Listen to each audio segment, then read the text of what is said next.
یاد رکھیں کہ اللہ تعالیٰ دلوں کو دیکھتا ہے۔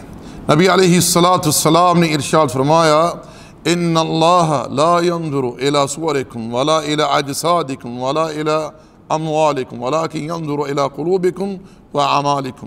اللہ تعالیٰ تمہاری شکلوں کو نہیں، تمہارے جسموں کو نہیں، تمہارے مال کو نہیں، بلکہ تمہارے دلوں کو اور تمہارے اعمال کو دیکھتا ہے۔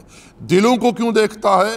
اس لیے کہ اس دل میں رب کے لیے اخلاص کتنا ہے، رب کی خشیت تقوی خوف کتنا ہے، رب پر توکل کتنا ہے، رب کی محبت کتنی ہے، اور رب ذوالجلال کی تعظیم کتنی ہے۔ اور اعمال کو کیوں دیکھتا ہے؟ وہ اس لیے کہ اس کے اعمال کیا میرے نبی علیہ السلام کی سنت کے مطابق ہیں، اس کے اعمال میں رسول اللہ کی اتباع ہے یا نہیں۔ اس تعلق سے میں آپ کے سامنے قصہ بیان کرتا ہوں جو کہ صحیح مسلم وغیرہ میں ہے۔ ابی سعید خدری رضی اللہ تعالیٰ عنہ بیان کرتے ہیں کہ رسول اللہ صلی اللہ علیہ وسلم نے ارشاد فرمایا کہ بنی اسرائیل میں ایک شخص تھا جس نے 99 لوگوں کو قتل کیا۔ وہ لوگوں کے پاس آتا ہے، کہتا ہے کہ مجھے کسی عالم کے بارے میں بتلاؤ۔ لوگوں نے اسے کے پاس بھیج دیا۔ وہ جا کر اس سے کہتا ہے کہ میں نے 99 لوگوں کو قتل کیا ہے، میرے لیے کوئی توبہ کی گنجائش ہے؟ اس نے کہا نہیں۔ اس نے اسے بھی قتل کر دیا، 100 پورے ہو گئے۔ پھر وہ لوگوں سے پوچھتا ہے مجھے عالم کے بارے میں بتلاؤ۔ لوگ اسے عالم کے پاس بھیجتے ہیں۔ وہ جا کر اس سے کہتا ہے کہ میں نے 100 لوگوں کو قتل کیا ہے، میرے لیے کوئی توبہ کی گنجائش ہے؟ وہ کہتا ہے وہ کون سی چیز ہے جو تیرے اور تیری توبہ کے درمیان حائل ہے؟ توبہ کی گنجائش ہے تو اللہ کی بارگاہ میں توبہ کر، اللہ توبہ قبول کرنے والا ہے۔ بس تو اس جگہ کو چھوڑ دے، اس علاقے کو، بستی کو چھوڑ دے، یہ گناہوں کی سرزمین ہے۔ فلاں بستی میں چلا جا، وہاں اللہ کے نیک بندے اللہ کی عبادت میں مشغول ہیں، ان کے ساتھ جا کر شامل ہو جا۔ چنانچہ وہ سچی توبہ کا عزم لے کر نکلتا ہے۔ راستے میں موت واقع ہو جاتی ہے، رحمت کے فرشتے بھی آ جاتے ہیں، عذاب کے فرشتے بھی آ جاتے ہیں، فرشتوں میں تکرار ہوتی ہے۔ اللہ تعالیٰ ایک فرشتے کو حاکم بنا کر بھیج دیتا ہے کہ زمین کی پیمائش کی جائے۔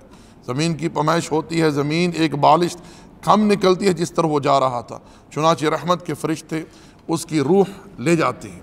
آپ لوگ جانتے ہیں کہ جب ملائکہ کا آپس میں مکالمہ ہوا تو رحمت کے فرشتوں نے کیا کہا؟ فقالت ملائکۃ الرحمہ جاء طائبا مقبلا بقلبہ الی اللہ۔ یہ سچی توبہ کا عزم لے کر اخلاص کے ساتھ اللہ کی بارگاہ میں رجوع کرنے کے لیے آیا۔ وقالت الملائکۃ العذاب، اور عذاب کے فرشتوں نے کیا کہا؟